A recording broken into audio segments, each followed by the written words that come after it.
Within each camera view, we can create a first rendering by clicking Start Creating in the lower button. In the first step, we are asked whether we have a detailed or simple planning file. As this is a detailed model, we simply choose Next.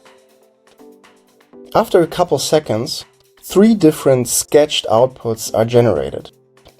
It is important that we stay in sketched mode for as long as possible, as generative models are performing design changes much better in sketched rather than realistic styles. Therefore, we recommend you only switching into a realistic render style at the very end of your changes. We can compare inputs versus outputs by simply clicking the eye in the upper right corner, and therefore can compare whether the AI made any changes to the model. Afterwards, we can compare the different outputs and finally select our choice by simply choosing it and submitting it.